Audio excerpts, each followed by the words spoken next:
नमस्कार दोस्तों।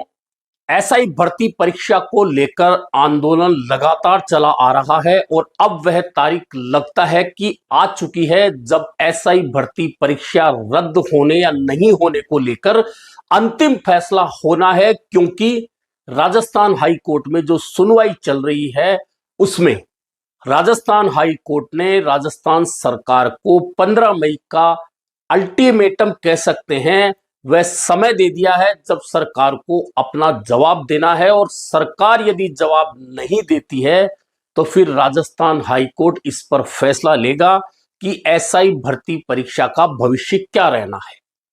अब भर्ती परीक्षा पर राजस्थान सरकार क्या 15 मई तक जवाब दे देती है, और देती है तो क्या देती है, क्योंकि पूर्व में राजस्थान सरकार ने राजस्थान हाई कोर्ट को जो कहा उसमें उनकी मंशा एसआई भर्ती परीक्षा रद्द करने को बिल्कुल नहीं थी। और अब जो सरकार की ओर से जवाब आना है वह उससे ज्यादा महत्वपूर्ण हो जाना है, क्योंकि उसी पर 15 मई को जो सुनवाई होगी उसके बाद राजस्थान हाई कोर्ट फैसला लेगा कि आखिरकार इस भर्ती परीक्षा का भविष्य क्या होना है। अब भर्ती परीक्षा रद्द होगी तो श्रेय लेने के लिए बहुत सारे नेता, उनके समर्थक सामने आएंगे। पार्टियां अपनी भाषा बोलेंगी और वास्तविकता क्या है और आखिरकार कौन से वे नेता हैं जो इस भर्ती परीक्षा के आंदोलन से निश्चित तौर पर साथ जुड़े, और अगर किसी ने ईमानदारी से साथ दिया तो वे कौन थे, और सतही बनावटी बातें की तो वे नेता कौन थे, उनकी पहचान खुद युवा करेंगे। लेकिन यह तय है कि इस भर्ती परीक्षा के आंदोलन से अलग अलग स्तर पर अलग अलग लोग जुड़े और उन्होंने अपने अपने स्तर पर आंदोलन चलाया, लेकिन कुछ नेता सिर्फ बयानबाजी करके अपना काम पूरा करते रहे। ऐसे में बहुत महत्वपूर्ण हो जाता है कि अगर 15 मई को राजस्थान हाई कोर्ट इस भर्ती परीक्षा को रद्द करने का फैसला ले लेता है तो फिर इसके पीछे श्रेय किसको जाएगा, और अगर भर्ती परीक्षा रद्द नहीं भी होती है तो फिर एक दूसरे पे निशाने साधे जाएंगे, तो उसके लिए जिम्मेदार कौन होगा। दरअसल इस भर्ती परीक्षा आंदोलन में जो लोग सीधे जुड़े हुए हैं वे अभ्यर्थी तो बहुत सारे हैं, लेकिन जिन नेताओं ने इस भर्ती परीक्षा के साथ में, आंदोलन के साथ में खुद को जोड़ा, उनमें 4 नाम प्रमुख लिए जा सकते हैं। पहला नाम डॉक्टर किरोड़ी लाल मीणा का है, दूसरा नाम हनुमान बेनीवाल का है, तीसरा नाम सचिन पायलट का है, और चौथा नाम भजनलाल शर्मा का है जो राजस्थान के मुख्यमंत्री हैं। हालांकि सतीश पूनिया भी प्रदेश भाजपा के अध्यक्ष रहते हुए इस बारे में बोलते रहे थे। अब किस नेता ने किस स्तर तक युवाओं का साथ दिया, महत्वपूर्ण बात तो यह है। तो आपको याद होगा कि यह जो भर्ती परीक्षा है इसका अगर आंदोलन शुरू करने का श्रेय किसी के सिर जाता है तो पहला और महत्वपूर्ण नाम है डॉक्टर किरोड़ी लाल मीणा का। और डॉक्टर किरोड़ी लाल मीणा का नाम इसलिए आता है कि डॉक्टर किरोड़ी लाल मीणा ने आरपीएससी की ओर से आयोजित परीक्षाओं में, चाहे वह आरएएस परीक्षा हो, एसआई भर्ती परीक्षा हो, अन्य परीक्षाएं हो, उनमें अगर कोई गड़बड़ी हुई है तो उनको सामने लाने का काम डॉक्टर किरोड़ी लाल मीणा ने उस समय किया जब राजस्थान में कांग्रेस की सरकार थी। और लगातार वे बाकायदा सबूतों के साथ में कभी मीडिया के सामने आते थे, कभी वे एसओजी में जाते थे, कभी रिपोर्ट दर्ज कराते थे, कभी आवाज उठाते थे, कभी आंदोलन करते थे। यह तमाम बातें डॉक्टर किरोड़ी लाल मीणा ने शुरू की, और भाजपा की सरकार आने के बाद भी डॉक्टर किरोड़ी लाल मीणा ने आंदोलन नहीं छोड़ा, लगातार इस बात को बोलते रहे कि एसआई भर्ती परीक्षा रद्द होनी चाहिए।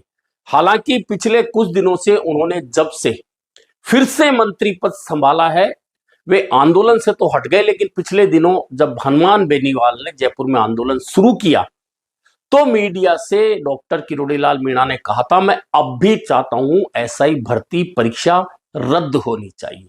यानी कि अगर मुख्य किरदार एसआई भर्ती परीक्षा में गड़बड़ियों को सामने लाने वाला है तो उसमें पहला नाम डॉक्टर किरोड़ीलाल मीणा का लिया जा सकता है।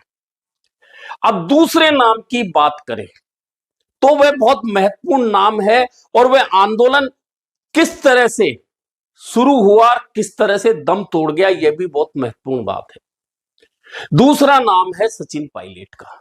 आपको याद होगा या नहीं है तो बता देता हूं, 9 मई 2023 को सचिन पायलट ने आरपीएससी पुनर्गठन, पेपर लीक और भ्रष्टाचार के खिलाफ आंदोलन का आगाज किया था और 11 से 15 मई 2023 तक अजमेर से जयपुर तक पदयात्रा निकाली थी।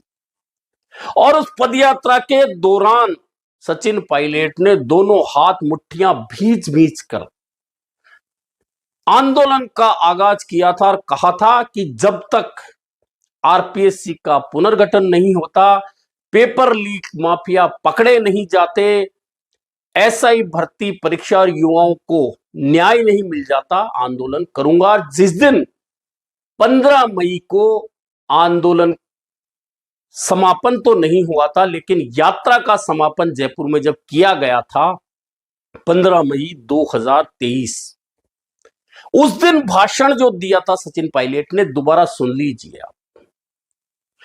उस भाषण में ऐलान किया था कि अगर 15 दिन में सरकार ने कार्रवाई नहीं की, पुनर्गठन नहीं हुआ आरपीएससी का, पेपर लीक माफियाओं पर कार्रवाई नहीं हुई, भ्रष्टाचारी पकड़े नहीं गए, तो 15 दिन बाद यानी 30 मई 2023 से गांव-गांव, ढाणी-ढाणी राजस्थान भर में आंदोलन करूंगा आप सब लोगों को साथ लेकर। अब वह 30 मई 2023 चली गई, 2024 भी चली गई और अब 15 मई 2025 को राजस्थान हाईकोर्ट इस मामले में फैसला ले सकता है। लेकिन उस भाषण से अब तक सचिन पायलट ने गांव ढाणी तो छोड़िए, किसी शहर मुख्यालय पर भी आंदोलन का आगाज नहीं किया और सरकार बदलने के बाद तो चुप्पी साध ली। और यदा कदा अगर मीडिया ने सवाल पूछा अगर भर्ती परीक्षाओं को लेकर, आरपीएससी को लेकर, तो रटे रटाए बयान जरूर दे दिए। लेकिन सचिन पायलट का वह आंदोलन जो वे 15 दिन बाद यानी कि 15 मई 2023 के 15 दिन बाद गांव-गांव, ढाणी-ढाणी करने वाले थे, उसका इंतजार राजस्थान के युवाओं को आज तक है और वे इंतजार कर रहे हैं कि सचिन पायलट आरपीएससी पुनर्गठन कराने को, पेपर लीक माफियाओं के खिलाफ और भ्रष्टाचार के खिलाफ आंदोलन करें। अब वे क्यों नहीं कर रहे आंदोलन और यदा कदा मीडिया के पूछने पर सिर्फ बयान देकर पीछे क्यों हट जाते हैं, ये तो बेहतर तरीके से वे खुद ही बता सकते हैं। ये दूसरे किरदार हैं इस पूरे मामले में। अब तीसरा महत्वपूर्ण किरदार अगर बात की जाए तो वह है हनुमान बेनीवाल। हनुमान बेनीवाल हमेशा कहते रहे कि एसआई भर्ती परीक्षा रद्द होनी चाहिए, युवाओं को न्याय मिलना चाहिए। वे सीधे सीधे राजस्थान सरकार के 2 मंत्रियों को लपेटते रहे अपने तमाम बयानों में। मंत्रियों का नाम लेकर उन्होंने बयान दिए, सरकार को कटघरे में खड़ा किया, कहा कि मैं आंदोलन करूंगा और आखिरकार उन्होंने 1 सप्ताह पहले जयपुर में आंदोलन का आगाज कर दिया और वह आंदोलन अब चल रहा है, धरना चल रहा है। और हनुमान बेनीवाल का कहना है कि जब तक यह भर्ती परीक्षा निरस्त नहीं हो जाती तब तक पीछे नहीं हटूंगा और जब तक मैं आंदोलन में हूं सरकार को झुकाकर रहूंगा और यदि मैं किसी आंदोलन से जुड़ता हूं तो तब तक पीछे नहीं हटता हूं जब तक कि सरकार मांगे मान नहीं ले। अब ऐसे में 15 मई हनुमान बेनीवाल के लिए भी महत्वपूर्ण रहने वाली है कि सरकार क्या जवाब हाईकोर्ट में देती है और उस जवाब के बाद राजस्थान हाईकोर्ट एसआई भर्ती परीक्षा को लेकर क्या फैसला देता है। यह दोनों ही बातें हनुमान बेनीवाल के मामले में महत्वपूर्ण है, क्योंकि हनुमान बेनीवाल डॉक्टर किरोड़ी लाल मीणा के बाद में दूसरी महत्वपूर्ण कड़ी इस आंदोलन की बन चुके हैं, जो लगातार इस मामले में बोलते रहे और अब आंदोलन में भी उतर आए हैं। अब चौथे किरदार मुख्यमंत्री भजनलाल शर्मा। जब राजस्थान में विधानसभा चुनाव 2023 का आगाज हुआ था, तो तमाम मंचों से भर्ती परीक्षा पेपर लीक को लेकर भाजपा के तमाम नेता निशाना साध रहे थे। तो उनमें एक भजनलाल शर्मा भी थे, सतीश पूनिया भी थे, और भाजपा ने इसे प्रमुख मुद्दा बनाया था बेरोजगारों को लेकर, और उसमें सफलता भी मिली थी। अब जब सरकार भाजपा की आ गई और भजनलाल शर्मा मुख्यमंत्री बन गए, तो उन्होंने एक काम तो किया कि एसओजी का गठन किया, और एसओजी ने भर्ती परीक्षा और पेपर लीक गड़बड़ियों को लेकर लगातार कार्रवाइयां की, और करीबन 400 लोग एसओजी के रडार पर आए, जो एसआई भर्ती परीक्षा पेपर लीक और गड़बड़ियों डमी कैंडिडेट बिठाने को लेकर शामिल रहे। और बहुत सारों पर एसओजी ने कार्रवाई की और लगातार कार्रवाई चल भी रही है।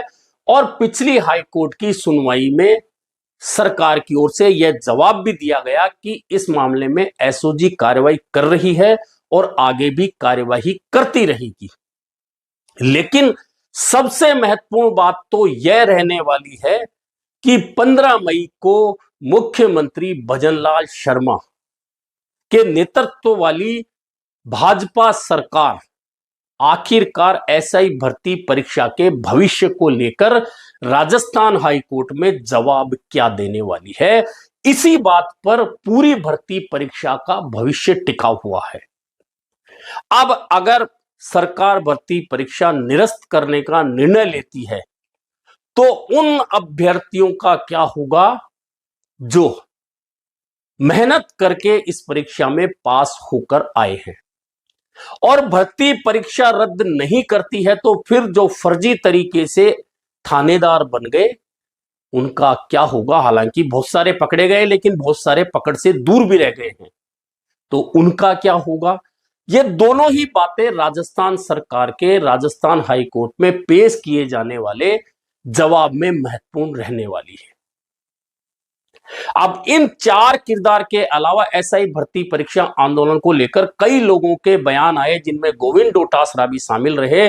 और जब जब सरकार ने कहा कि हम बड़ी अभी मछलियां पकड़ रहे हैं, फिर बड़े मगरमच्छ भी पकड़ेंगे, तब हमेशा गोविंद सिंह डोटासरा ने यह बात कही कि सरकार को कहना नहीं चाहिए, सरकार को करना चाहिए कि वास्तव में सरकार इस मामले में कार्रवाई करना चाहती है। और हम स्वागत करेंगे अगर बड़ी मछलियां, बड़े मगरमच्छ, गड़बड़ी करने वाले पकड़े जाएंगे। और डोटासरा ने तो यहां तक भी कहा कि एसआई भर्ती परीक्षा में गड़बड़ी के बाद कार्रवाई तो कांग्रेस सरकार ने ही तुरंत शुरू कर दी थी, अब उस कार्रवाई को आगे भाजपा सरकार बढ़ा रही है, लेकिन छोटे मोटे लोगों को पकड़ रही है, बड़ी मछलियां आज भी बाहर है।